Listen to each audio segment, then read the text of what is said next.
Welcome to our channel. இன்றைக்கி cook with கோமாலியில் அம்மு அபிராமி அவங்க பண்ண ஸ்ட்ராபெரி பேசில் சார்பத் கூடவே ஹனி பேசில் கேவியர் பண்ணியிருந்தாங்கல்ல, அந்த ரெசிபி தான் பார்க்க போகிறோம்.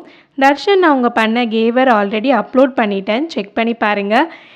அம்மு அபிராமி அவங்க பண்ண டெசர்ட் பார்த்தீங்கன்னா ஏகப்பட்ட காம்பனன்ட்ஸோட செம்மையாக இருந்துச்சு. பார்க்கவும் அழகாக இருந்துச்சு, டேஸ்ட்டும் சூப்பராக இருந்துச்சு. இதில் பார்த்தீங்கன்னா ஸ்ட்ராபெரி அண்ட் பேசில் வச்சு கிட்டத்தட்ட ஐஸ்கிரீம் மாதிரி தான் இருக்கும். அது பேர் சார்பட் சொல்லுவாங்க. அது சர்வ் பண்ணியிருந்தாங்க. கூடவே பேசில் வச்சு கேவியர் அப்படின்னு சொல்லி ஒன்று ட்ரை பண்ணியிருந்தாங்க. ஸோ இந்த ரெசிபி எப்படி பண்ணுறதுன்னு டீட்டெயிலாக பார்த்துடலாம். ஃபஸ்ட்டு நான் பேசில் லீவ்ஸ் எடுத்திருக்கேன். இந்த தண்டெல்லாம் எடுத்துட்டு அந்த இலையை மட்டும் தனியாக எடுத்து வச்சுக்கோங்க. இதை நம்ம இப்போ ஒரு மிக்சியில் சேர்த்து அரைச்சிக்க போகிறோம். லைட்டாக இந்த மாதிரி அரைச்சதுக்கப்புறம் கொஞ்சம் தண்ணி விட்டு அரைச்சிக்கோங்க. இந்த மாதிரி ஒரு ஃபில்டர் வச்சு நம்ம அரைச்சது எல்லாத்தையும் ஃபில்டர் பண்ணிக்கலாம். இந்த சக்கையெல்லாம் தனியாக எடுத்துகிட்டு பார்த்திங்கன்னா நல்லா கிளியரான பேசில் ஜூஸ் கிடச்சிரும். இதை எடுத்து தனியாக வச்சிடலாம். அடுத்து ஸ்ட்ராபெரி சார்பட் பண்ணுறதுக்காக நான் ஒரு 6லேருந்து 7 ஸ்ட்ராபெரியை ஃப்ரீசரில் ஒரு 3 மணி நேரம் அளவுக்கு வச்சுட்டேன். இப்போ அந்த கல் மாதிரி இருக்க ஸ்ட்ராபெரியை எடுத்து மிக்சியில் போட்டுக்கோங்க. இது கூட 1 டேபிள் ஸ்பூன் அளவுக்கு மில்க் மெய்ட் சேர்த்துக்கிறேன். அடுத்து 2 டேபிள் ஸ்பூன் அளவுக்கு தேன் சேர்த்துக்கோங்க. தேன் இல்லை மில்க் மெய்ட் இல்லைன்னா நீங்கள் சுகர் கூட யூஸ் பண்ணிக்கலாம். இப்போ இதை பல்ஸ் மோடில் லைட்டாக கேப் விட்டு அரைச்சி எடுத்துக்கோங்க. நீங்கள் அரைச்சதுக்கப்புறம் அது பார்க்க இப்படி தான் இருக்கும். இதில் நம்ம இப்போ பேசில் ஜூஸ் பண்ணி வச்சுருந்தோம்ல, அதுலேருந்து 1 டேபிள் ஸ்பூன் அளவுக்கு சேர்த்துட்டு இந்த மாதிரி நல்லா மிக்ஸ் பண்ணி விட்டுருங்க. இப்போது நம்மளோட சார்பத் ரெடி ஆகிடுச்சு. இது ஃப்ரீசரில் பார்த்திங்கன்னா கிட்டத்தட்ட 2 மணி நேரமாவது வைக்கணும், அப்போ தான் செட் ஆகும். அடுத்து அந்த கேவியர் பண்ணுறதுக்கு நான் பேசில் ஜூஸை ஒரு பவுலில் எடுத்திருக்கேன். இதில் ஒரு 1/2 டேபிள் ஸ்பூன் அளவுக்கு ஜெலட்டின் சேர்த்துக்கலாம். ஜெலட்டின் இல்லை அப்படின்னா நீங்கள் அகர் கூட யூஸ் பண்ணிக்கலாம். இதை சேர்த்துட்டு நல்லா மிக்ஸ் பண்ணி விட்டுருங்க. அடுத்து ஒரு பேனில் நம்ம இப்போ மிக்ஸ் பண்ணி வச்சுருக்கோம்ல இந்த ஜெலட்டின், அதை சேர்த்துடலாம். இது ஒரு கிட்டத்தட்ட 2 நிமிஷமாவது நல்லா பாயில் ஆகணும். லோ ஃப்ளேம் வச்சு இந்த மாதிரி மிக்ஸ் பண்ணி விட்டு பாயில் பண்ணிக்கோங்க. அடுத்து நம்ம பாயில் பண்ணி எடுத்தோம்ல, இதில் ஒரு 2லேருந்து 3 டேபிள் ஸ்பூன் அளவுக்கு தேன் சேர்த்துக்கோங்க. அடுத்து கேவியர் பண்ணுறதுக்கு ரொம்ப முக்கியமாக தேவைப்படுறது எண்ணெய். நான் சன்ஃப்ளவர் ரிஃபைண்ட் ஆயிலை ஃப்ரீசரில் ஒரு 3 மணி நேரம் வச்சு எடுத்திருக்கேன்.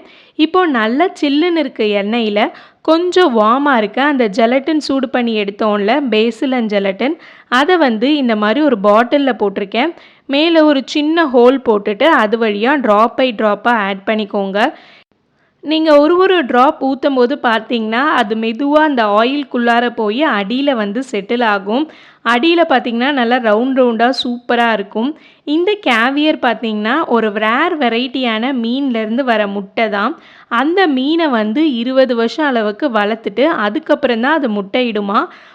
ஸோ அந்த முட்டை ரொம்ப காஸ்ட்லியாக வரும். அண்ட் பார்த்திங்கன்னா பேசிக்கே ஒரு 45,000 அந்த மாதிரி தான் ஸ்டார்ட் ஆகுமா. ஸோ அந்த கேவியரை நம்மளால் வாங்க முடியாது. அதனால அதுக்கு ஒரு ரீப்ளேஸ்மெண்ட்டாக தான் இந்த மாதிரி கண்டுபிடிச்சிருக்காங்க. இதில் நீங்கள் எந்த ஃப்ளேவர் வேணாலும் போட்டு ட்ரை பண்ணலாம். இப்போது நான் உள்ளே இருக்க அந்த எண்ணெயிலேருந்து எடுத்து காட்டுறேன் பாருங்கள். நல்லா சின்ன சின்னதாக குட்டி குட்டியாக முத்துலாம் இருக்கும்ல, அந்த மாதிரி க்ரீன் கலரில் இருக்கும், செம்மையாக இருக்குது. இப்போ இது மேலே எண்ணெய் ஒட்டிகிட்டு இருக்குல்ல, இதெல்லாம் எடுத்துட்டதுக்கப்புறம் தான் நமக்கு சாப்பிடும்போது டேஸ்ட் நல்லா தெரியும். இந்த மாதிரி ஒரு ஃபில்டரில் போட்டுட்டு இதில் சில் தண்ணி இருக்குல்ல, அதை ஊற்றி 2 டைம் அலசினீங்கன்னா உங்களுக்கு சூப்பரான கேவியர் கிடச்சிரும். இப்போ நாம் கடைசியாக கேரமலைஸ்டு ஒயிட் சாக்லேட் ராக் தான் பண்ண போகிறோம். கொஞ்சமாக ஒயிட் சாக்லேட்டை கட் பண்ணி வச்சுருக்கேன், அதை ஒரு பேனில் சேர்த்துருங்க. இது கூடவே 1/2 டேபிள் ஸ்பூன் அளவுக்கு பவுடர்ட் சுகர் எடுத்து வச்சுருக்கேன், அதை சேர்த்துக்கலாம். இப்போது லைட்டாக மிக்ஸ் பண்ணி விட ஆரம்பிங்க. கொஞ்ச நேரத்தில் பார்த்திங்கனாலே அந்த சுகர்லாம் நல்லா கேரமலைஸ் ஆகி அந்த ஒயிட் சாக்லேட் மேலே ஒட்ட ஆரம்பிக்கும். இந்த ஸ்டேஜ் வந்த பிறகும் நீங்கள் நல்லா லோ ஃப்ளேம் வச்சுட்டு மிக்ஸ் பண்ணிக்கிட்டே இருங்க. கடைசியாக கொஞ்சமாக இன்னும் பவுடர் சுகர் சேர்த்துக்கலாம். இப்போ இதை நல்லா மிக்ஸ் பண்ணிக்கிட்டே இருந்தீங்கன்னா இந்த மாதிரி உங்களுடைய caramelised white chocolate rock ready ஆகிடும்.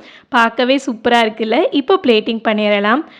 ஃபஸ்ட்டு கொஞ்சமாக ஸ்ட்ராபெரி பியூரி எடுத்து வச்சுட்டேன். அதுக்கப்புறம் பாதாம் அண்ட் பிஸ்தாவை கட் பண்ணி வச்சுருக்கேன். அதை சுற்றி வச்சுட்டு அதுக்கு நடுவில் கொஞ்சமாக ஸ்ட்ராபெரி அண்ட் பேசில்ஸ் வச்சுருக்கேன்.